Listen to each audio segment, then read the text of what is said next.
Today's topic is China. That may strike you as strange at a time when Europe is the focal point of concern and things are not going so well in the United States either, but that in fact is the thesis today, that with difficulty in those quarters, the increasing role of China is even more important and perhaps even more dramatic, and the new book that we're releasing today, Eclipse, makes some comparisons between the rise of China and the role of the United States in particular. I think it's fair to say the Institute has been pretty constantly in the forefront of analyses of the Chinese economy, China's role in the world economy. Nick Lardy did a book for us back in 1994 already called China in the World Economy, and Nick, of course, has continued to do a number of in-depth studies of China's economy. Another one of those is coming in the next 2 or 3 months. We had a major project over the last 3 years called the China Balance Sheet Project that produced 2 major books Nick and I co-authored with colleagues at CSIS on the security side, one called the China Balance Sheet and the other called China's Rise, which is, of course, on the same theme that we're talking about today. We've published in-depth work on China's exchange rate policies, on China's trade policies. I began to talk about 5 years ago about a G2 between China and the United States. And so our author today tells me that's already passé, and any thoughts of a G2 have given way to a G1. And he says, Fred, not the G1 you've always had in mind. Today's book, Eclipse, is written by our senior fellow, Arvind Subramanian. Arvind joined us about 4 years ago. He had been for 15 years prior to that at the IMF, so he knows it extremely well. He was assistant director in the research department there before coming to the Institute and liberating himself, as he describes in the acknowledgments in the book. He had previously spent time at the GATT, back when it was the GATT, not the WTO, so he knows the World Trading institutional arrangements extremely well as well, and you will see that reflected in the book. Arvind has been a prolific author on a wide range of topics. When he came to the Institute, he told me he would probably publish 1 op-ed a week. And he's been close to that, actually, in his prolific output ever since he's joined us. And this major book, I think, is in some sense an amalgam of his experience working on trade, finance, development, and the whole range of issues.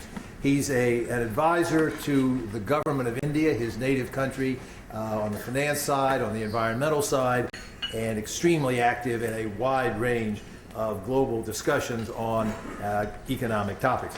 We're particularly privileged today to have 2 of the world's leading, no hyperbole here I think, world's leading experts on and analysts of the global economy. Mohammed El-Arian is of course CEO and co-CIO at PIMCO, world's biggest bond managers. Mohammed rejoined PIMCO 4 years ago after having spent 2 years as president and CEO at Harvard Management. Earlier in his career, he spent 15 years at the International Monetary Fund.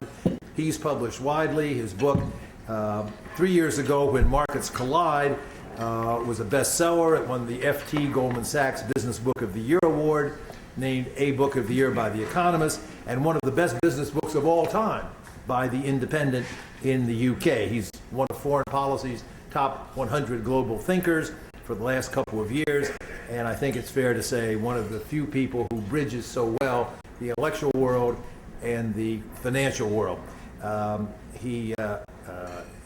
His publications in the FT and elsewhere are virtually weekly as well, so he's keeping up with Arvind. Our second lead discussant, speaking of the FT, is Martin Wolf, whom all of us, I think, read religiously every week. Martin has won such a slew of awards for his journalistic achievements that I can't cite them all, only to say I think he probably is the most read and most widely respected journalist in the world on economic, finance, and certainly international economic issues. His latest books, Why Globalization Works, Fixing Global Finance, have also been extremely successful and extremely well received. So, the program today is to discuss China's increasingly central role in the world economy, how far, how fast that goes. Arvind Subramanian has written Eclipse, and he will now bring it to us. Arvind.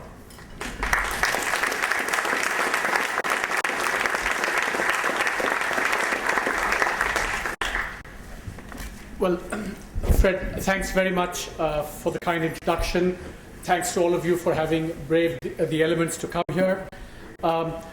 If I started thanking all the people that I need to thank for making this book possible, it would take half my time. So since I can't name all, I will invoke the non-discrimination principle and name no one. They're all in the acknowledgements. So just a little bit about motivation, dominance.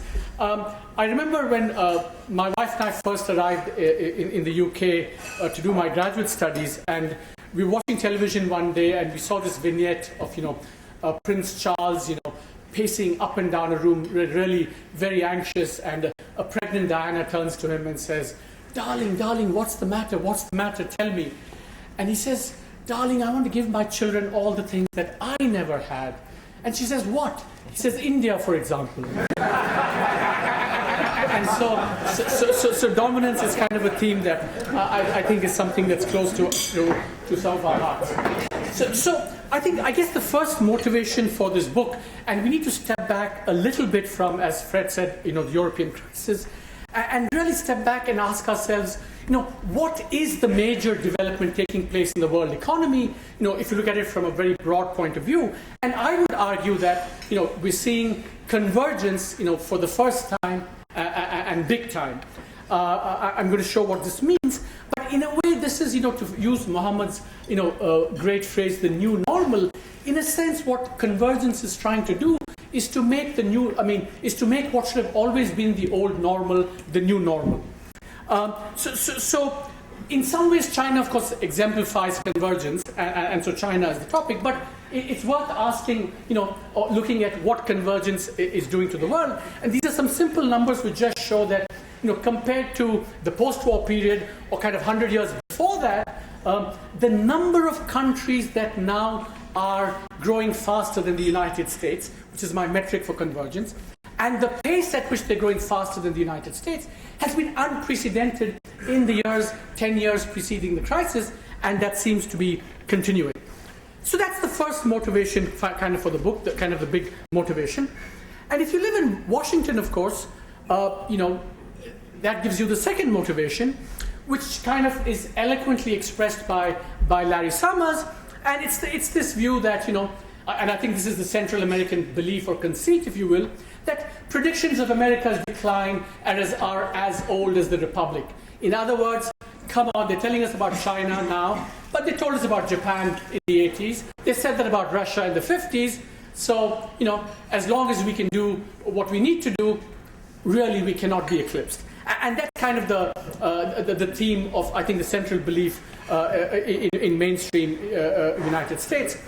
And that's why I kind of, just to provoke, I begin the book, if you read the first 3 pages, with this slightly provocative fantasy scenario in which the President of the United States, a few years down the line, is going kind of bowl in hand, a cap in hat, begging for a loan from the International Monetary Fund. And I thought, of course, I was being terribly imaginative. If you actually read Gary Steingart's new book, comic book, it makes my imagination look absolutely pedestrian. This whole, IMF borrowing, yuan eclipse theme is kind of taken to a really comic and extreme extent. So I'm just being, I think, very pedestrian here, not controversial at all. So what are the main messages from my book? I would say there are 2 kind of positive, as in kind of non-normative messages. My first very strong message is that China's economic dominance is more imminent. I'm going to argue that you see some of it already, will be larger in magnitude and broader in scope than currently believed. That's my first positive message. And the second, somewhat more controversially, the rise of the renminbi, and to cover myself, I'm saying it's conditionally imminent, but I think the imminence is what I would stress. And I had a piece in the Financial Times last week, which has kind of kicked up a little bit of a storm. I want to explain why I stick by what I'm saying here. Now, you could ask the question, so what? And especially because, if you think about growth and trade, not as, conflictual zero-sum games, but as win-win games, then, so what? The world can accommodate everyone. This is just a country becoming richer and prosperous. Why should we worry? And so one could ask the question, so what in terms of the international economic system? Or you could ask the question, so what for the United States? My message is that, or my view is that the current open economic system that the United States bequeathed after World War II will likely survive China's dominance, and I'll explain why. But I think the world needs some multilateral insurance against the tail risk that this might go awry in some way.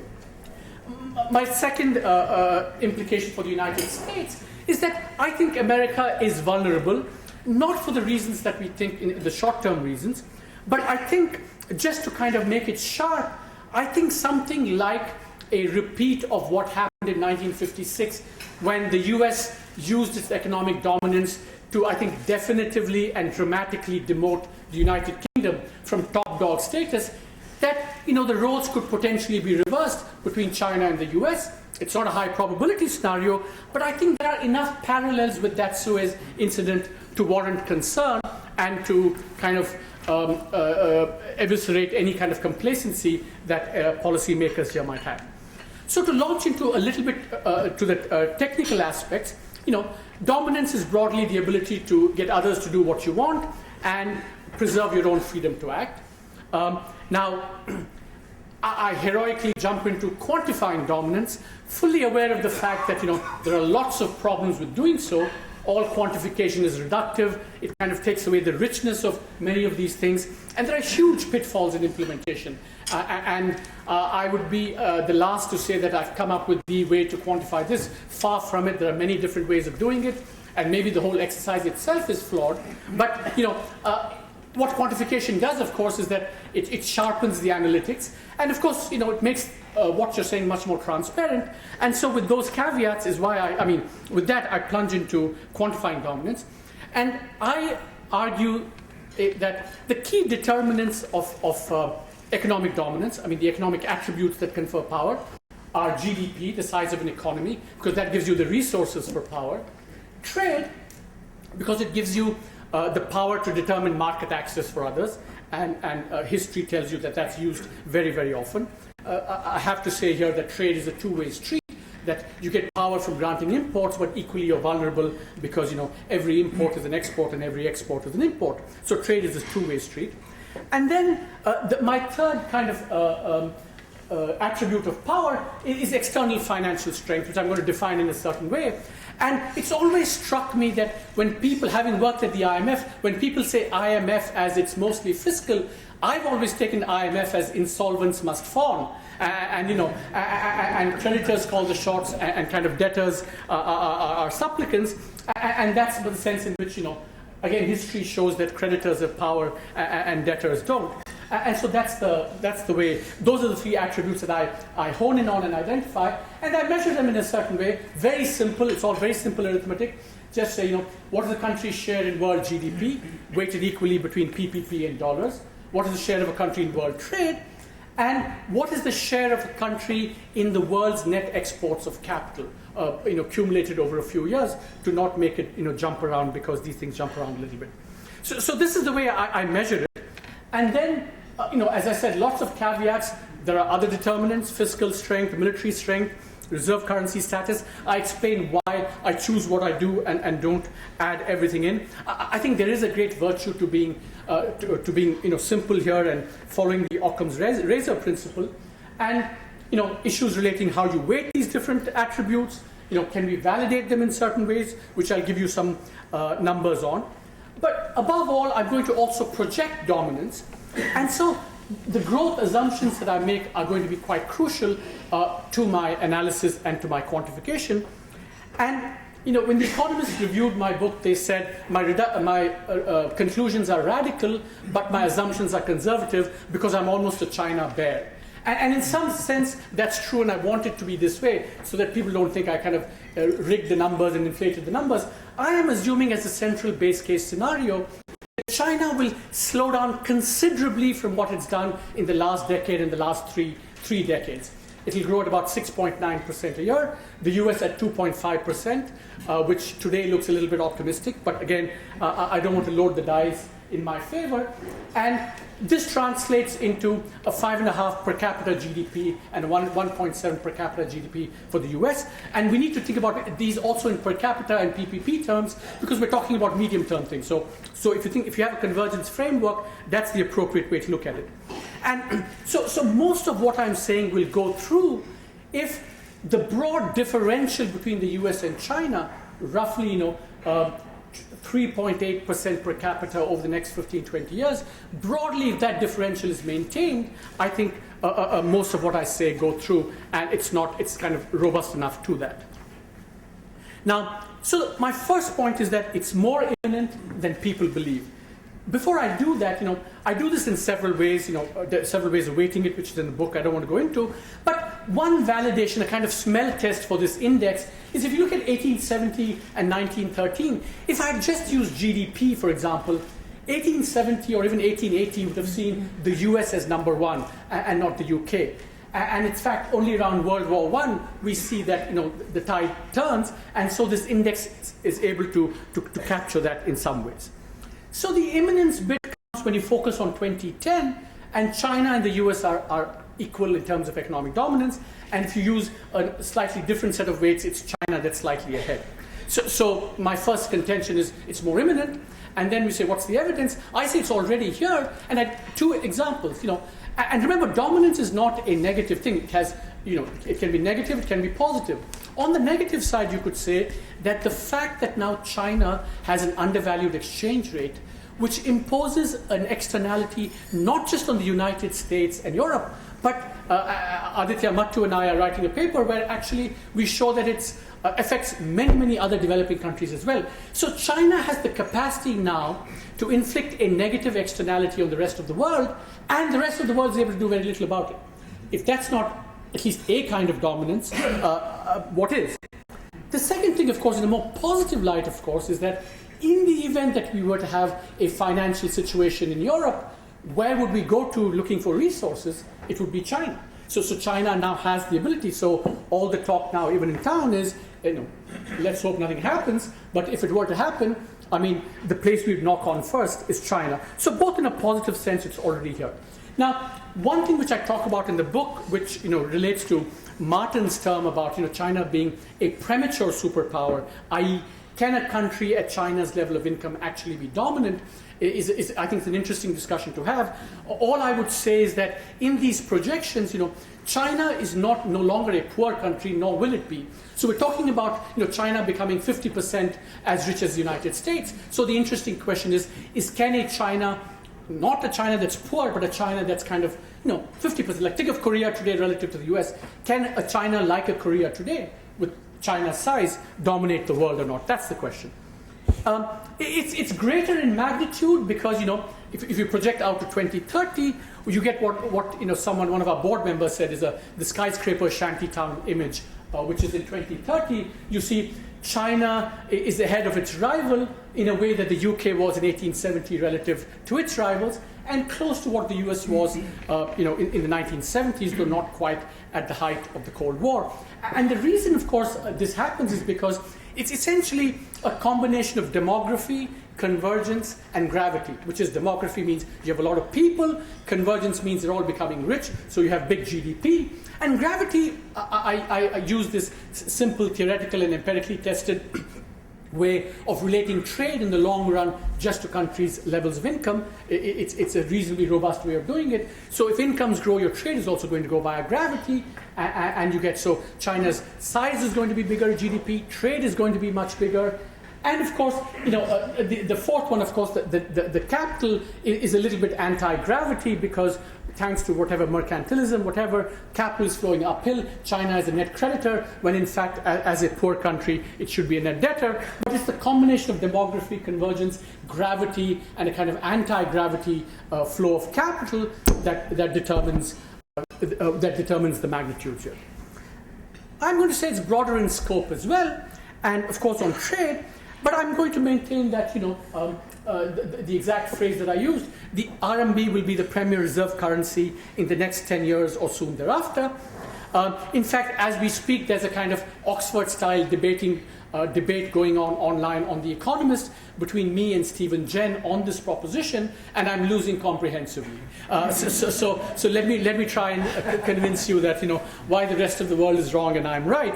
And let me just say is that, of course, we know that this is China becoming a reserve currency depends on many changes.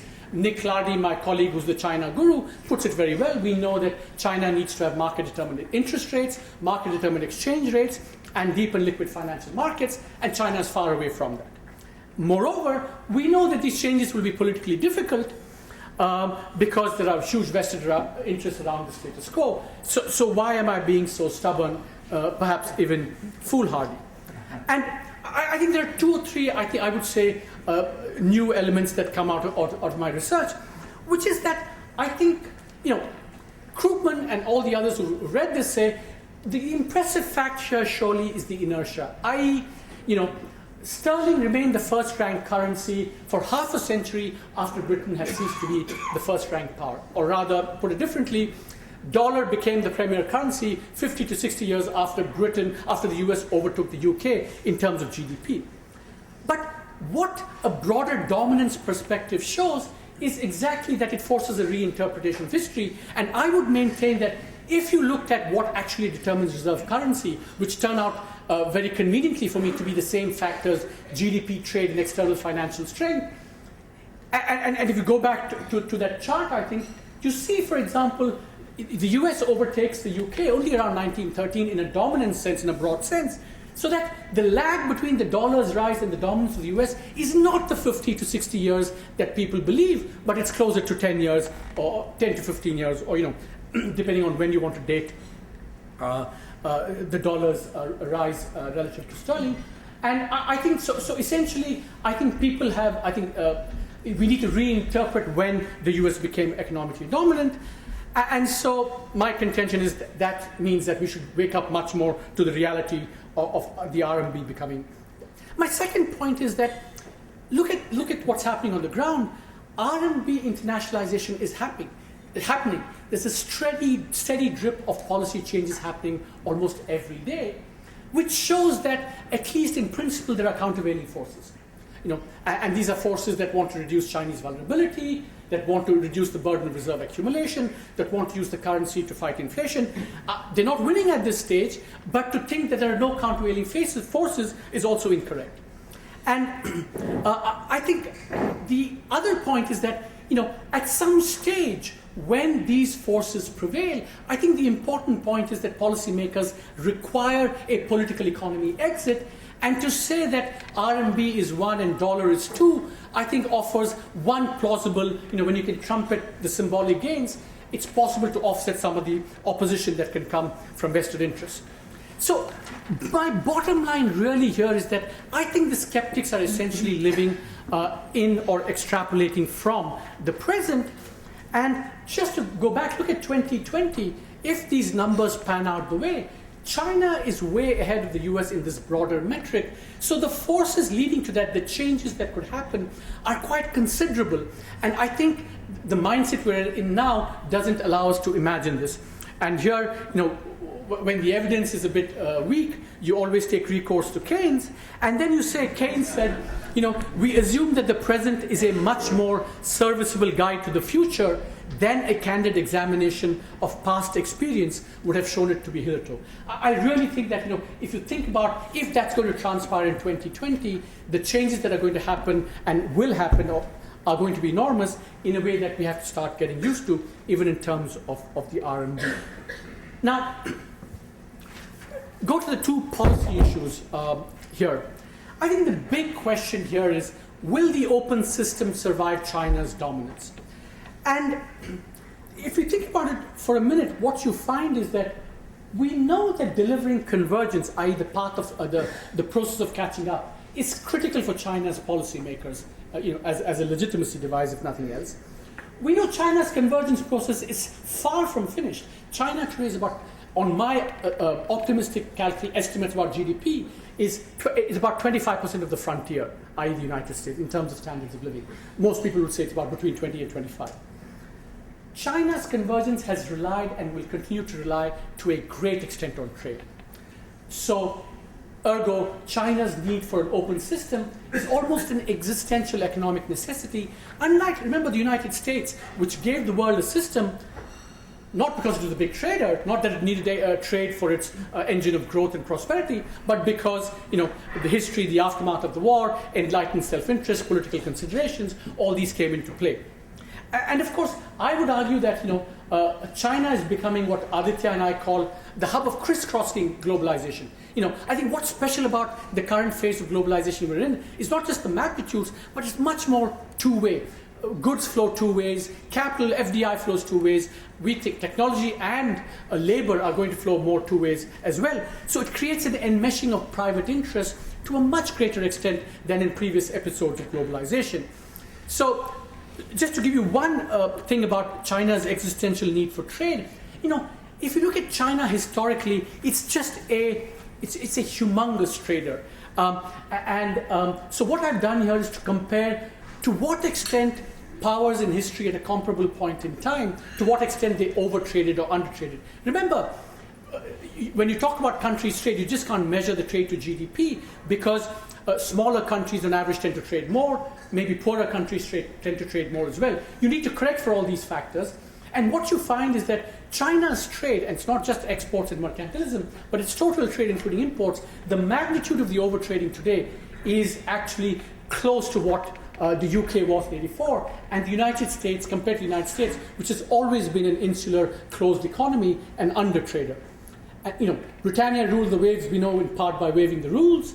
Maybe China is doing a little bit of that through currency undervaluation, but it's much more fundamental than that.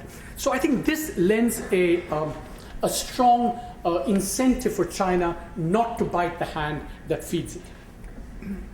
But as Muhammad will always tell us, what about tail risk? So I think history's counsel is we cannot be sure. And if you read Liakat's gorgeous book, Lords of Finance, that's one of the early messages that comes from the book. I think we cannot be sure. And for one thing, we know that China's actions, for example, on the exchange rate, but perhaps on other things, does occasionally give rise to doubt. And China's systemic vision, we're still not clear what they want from the system.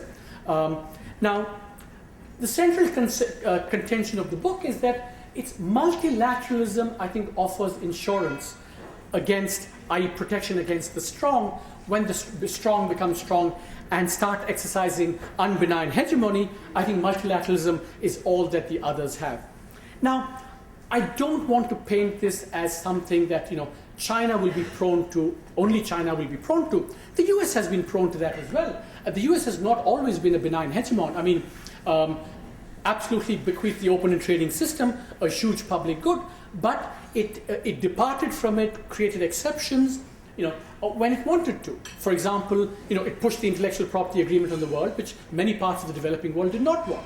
It pushed capital account liberalization in some FTAs, which people didn't want. It's pushed environmental and labor standards, which many developing countries don't want. So it's not a China good, US bad comparison that I want to evoke here, the image, but that there will be a tendency for all superpowers to do this.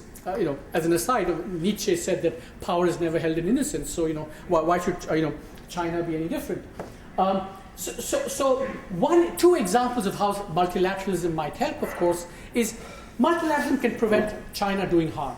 To give a concrete example, China has an undervalued exchange rate. The US has been trying to change that on its own. It's been, I think, demonstrably unsuccessful. The only hope, I think, is if there were a multilateral coalition, not that that's guaranteed to work, but the necessary condition seems to be that you need a group of countries to come together and say, this is a problem. Because as someone observed quite, I think, wisely, that I think what the rest of the world now has vis-a-vis China, we don't have the sticks and carrots, which is what economic dominance is about. But I think China does not want to be seen at this stage for being a deviant from international norms. And multilateralism helps to create those norms, helps to create kind of bargaining heft on the other side. And I argue in the book strongly that the alternatives in this instance with the rising China of what one might call a promiscuous bilateralism, which I'm going to attribute to Bob Zellick and my boss Fred Buxton, which is that everyone gets into bed with China, does bilateral agreements. That's a recipe for, I think, that could be potentially bad news, because these bilateral agreements could be very one-sided, both in the rules that they negotiated and in China's incentive to implement them and adhere to them. And similarly, I don't think we want a hostile bilateralism where countries encircle China by regional agreements as well. So I think multilateralism is the way forward. Another example of multilateralism to do good would be if there were a problem in Europe and if the rest of the world needed Chinese resources, I think there would be a strong case for China to go through, provide these resources multilaterally through the IMF, then do this bilaterally with any of the crisis countries. I think that would be a huge benefit for China and for the rest of the world. We begin with America. We have to end with America, I think. Is a repeat of Suez and U.S. my fantasy scenario, is that possible? I say it's low probability. There are many, many differences between what happened in Suez and what could happen potentially now. For example, why would China want to sell the dollars now to kind of create a monetary havoc here, when all this while it's been trying, in fact, to sustain an undervalued currency? Similarly, the U.S. has, as Joe points out in his book, the U.S. doesn't need to fear a dollar decline. In fact, all power to dollar devaluation, as Fred and Joe have always asked for. So why should the U.S. fear a dollar decline? So there are, I think, differences between Suez and what might happen in the future. But I think the deeper parallel with Suez is this, and I want to end on this note for those of the audience who kind of think about the United States. I think the deeper parallel of Suez is that when you get a combination of generalized economic weakness, and I don't have time to go into it, but the combination of low growth, the fiscal problem, but above all the structural middle class problem in the US, when you combine that generalized economic weakness with the emergence of a credible competitor, and which, let me repeat, the credible competitor that could have the world's largest economy, that could be the world's largest trader, that could control the world's finance spigots, and that could potentially issue the premier reserve currency, that, unlike 1980 Japan and 1950 Russia, is a very different commodity. I think, as Martin and Mohammed say in their columns often, the world is and going to be very different. I think it is time now for our mindsets and imaginations to adjust to this. Thank you very much.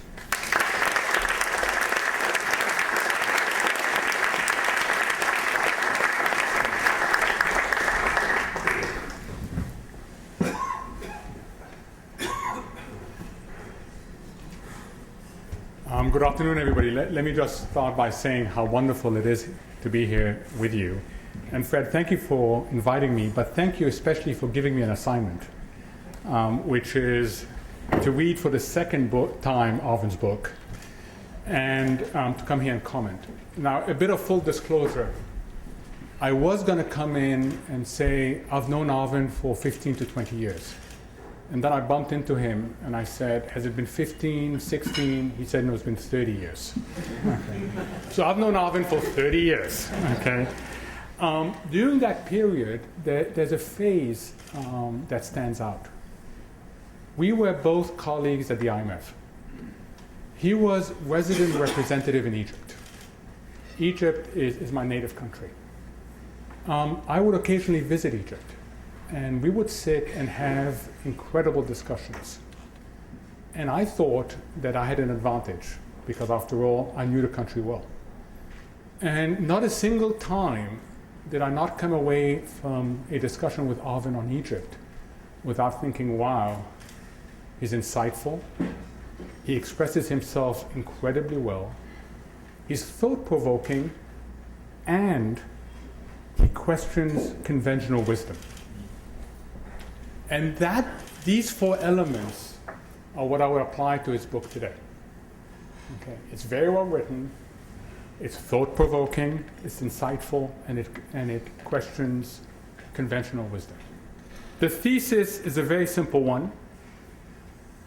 I don't like to provoke, so if I had put the thesis, it would be in terms of there's no stopping to China's incredible developmental breakout phase, but that would not sell books.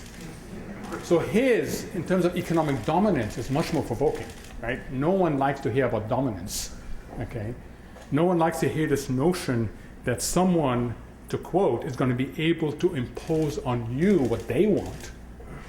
And no one likes to hear what comes afterwards, which is, and that person is going to be able to resist pressure from you. Okay? And that's the way he puts it in terms of economic dominance. It's important because I'm going to come back to that when it comes to the reaction that his book has already provoked. Now, the consequences are material. Most countries, if they buy into that thesis, are going to have to ask, how do we want to deal with China? They're going to have to ask, do we deal bilaterally? Do we deal multilaterally? How do we deal with China? It's consequential because the functioning of the global economy changes. And it's consequential because the characteristics of the global economy changes. So this is consequential stuff for every sector and virtually every country in the global economy. I think that if you ask most people, how do you imagine the global economy evolving, you'll get one of two answers. One is the US gets its act together, the US stays at the core, as it's a unipolar world with the US at the core.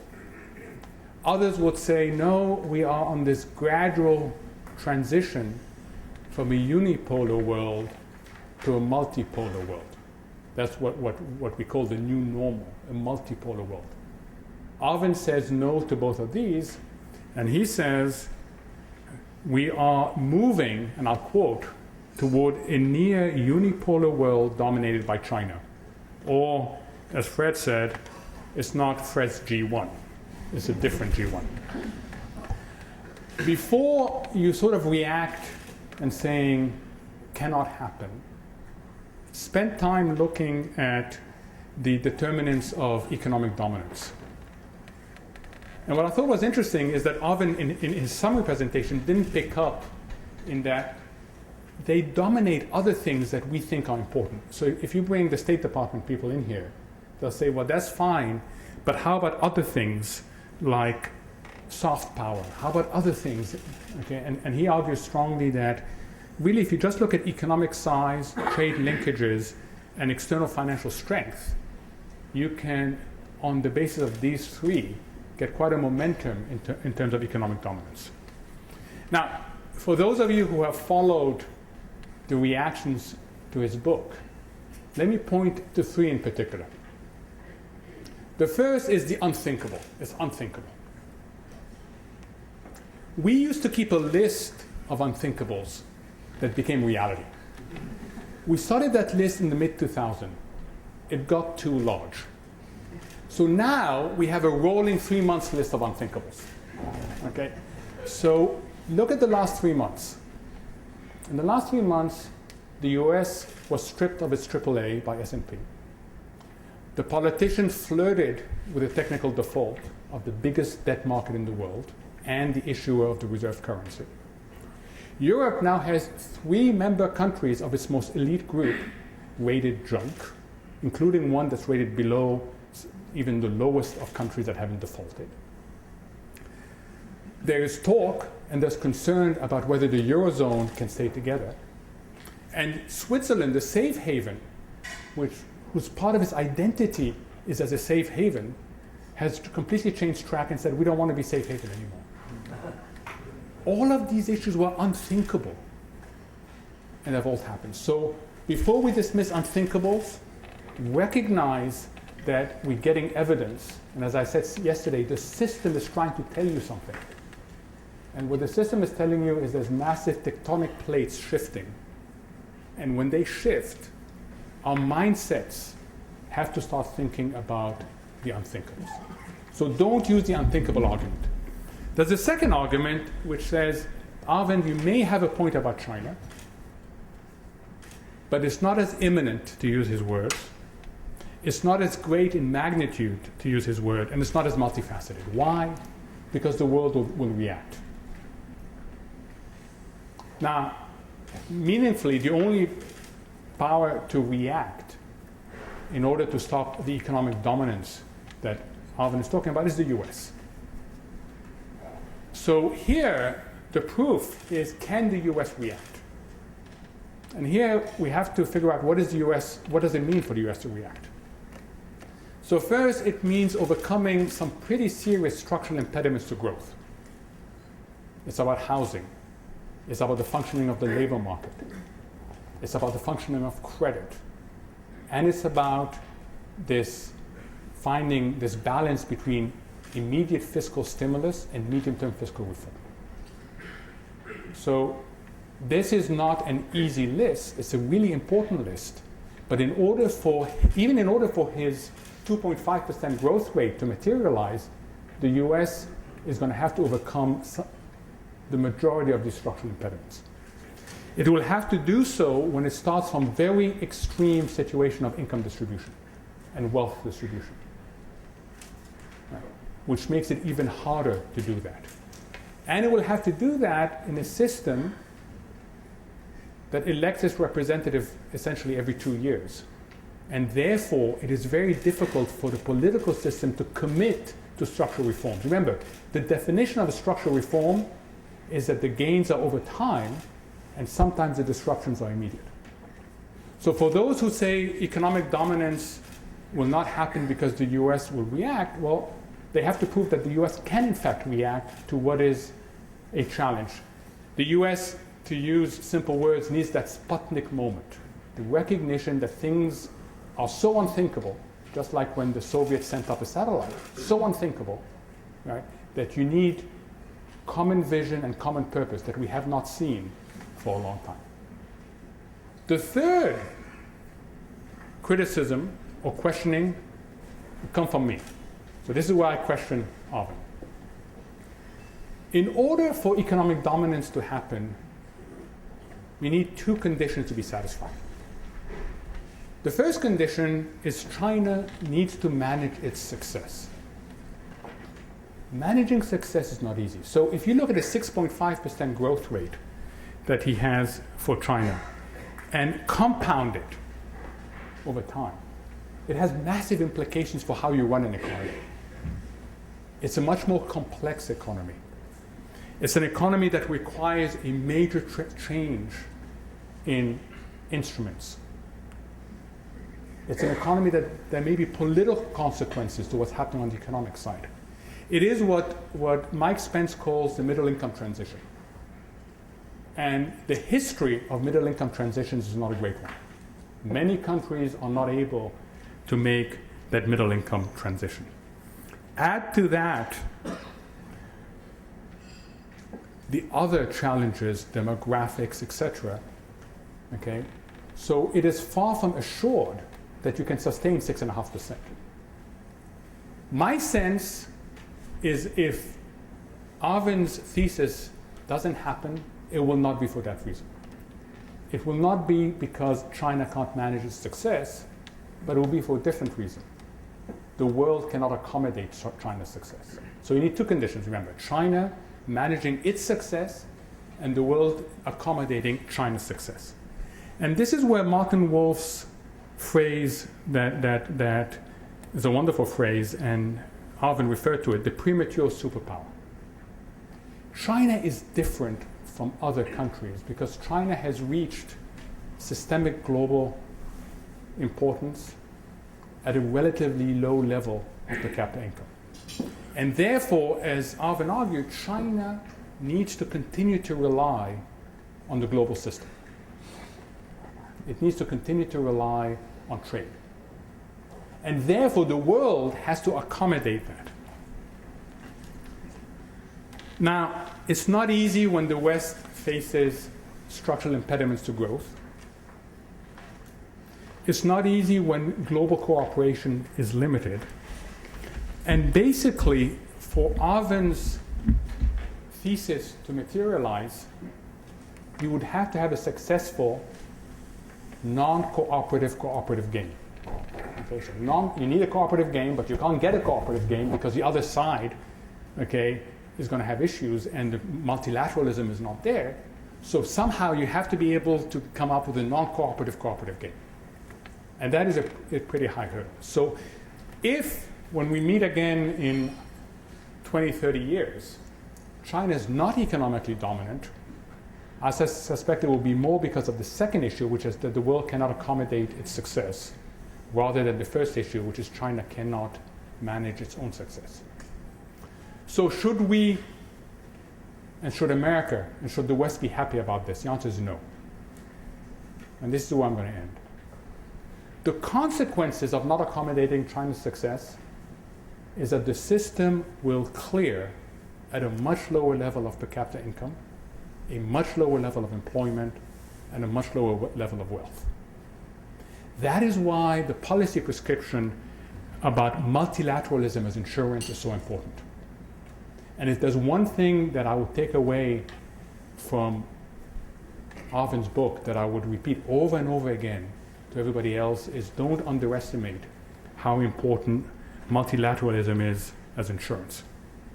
We wouldn't be having this discussion if Arvind hadn't written the book, and I congratulate him for forcing us out of our comfort zone, out of our intellectual and analytical comfort zone, to consider mindset changes, because I think that is what's needed to deal with these tectonic shifts. Thank you very much.